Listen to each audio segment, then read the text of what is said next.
Today let's talk about the Lindner's Carbine story, part 2. The Lindner system was a kind of system that could be applied in carbines, rifles, or the alteration of old-type muzzleloaders. It was a very unique system that was designed in the invention of Edward Lindner of New York. According to some information, the first prototype of the Lindner rifle was based on a Space Model 1838 musket. In other words, this first prototype was an alteration firearm. When mentioning the Space Model 1838 musket, it seemingly is not easy to find it. Well, compared with the Space Model 1838 musket, the Space 1842 musket is able to be found on the internet easier.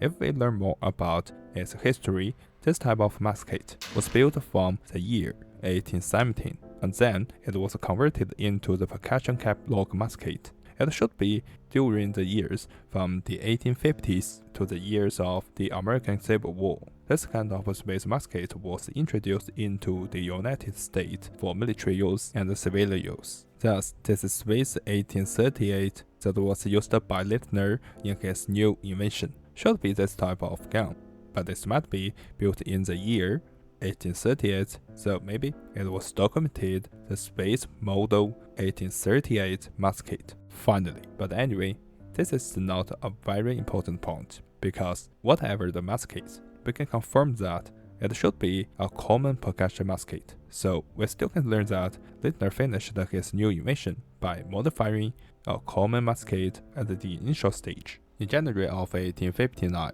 Lindner submitted his new breech loader that had been converted by the Lindner system for the Ordnance Department. Nowadays, this department has been renamed to the United States Ordnance Corps. In fact, the test was not smooth during the testing days between January 22nd and 24th. His design was always rejected. The rejected reasons also were very clear. First of all, the female groove in the tilting breech was likely to become dirty, rusted, or fouled, making the operation of the system difficult. In other words, this gun didn't have a steady working state, especially if it was used by the soldiers in the battlefield. The gun might be harder to fire. Second, although the gas cell parts were always an important point that he focused on improving since the year 1856, the testing officers felt that the gas cell depended on the tight mechanical fit between the grooved chamber and the hooded collar entirely. So with the tight parts worked many times or other reasons, the gap might be able to appear in the tightening gas cell parts. The little gap can result in the gas leaking out accidentally. Then, the officer also saw that the projecting operating handle from the hooded collar was a complicated part, and this might even be broken in the field, or cause injuries in an accident. By the way, what if the officers can see our modern firearms, like the bolt-action snap rifles and many automatic rifles? They all have a very obvious handle from the bolt, which is similar with the handle of the Lindner carbine. So, what will they think about it?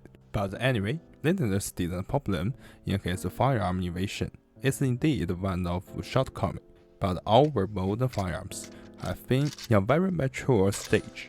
Finally, the officers gave Lindner a comment in the report. In our opinion, it does not possess either the simplicity or durability required for an arm for military purposes. Just like other inventors' stories, they always are the people who never say never. Lindner left the army and approached the Navy for a test of his design. This time, the tester was Admiral Dahlgren. He tested Lindner's gun by firing about 140 times. The result was positive, but it was seemingly that the Admiral didn't have the idea to order the gun. Then, Lindner still wanted to continue to promote his invention and tried to persuade Secretary of War John B. Floyd to request the Army perform additional tests, but the result was similar to before. People still didn't like the operating handle. Yeah, it was the handle problem again. In addition, the gun was able to fire 5 rounds in 1 minute.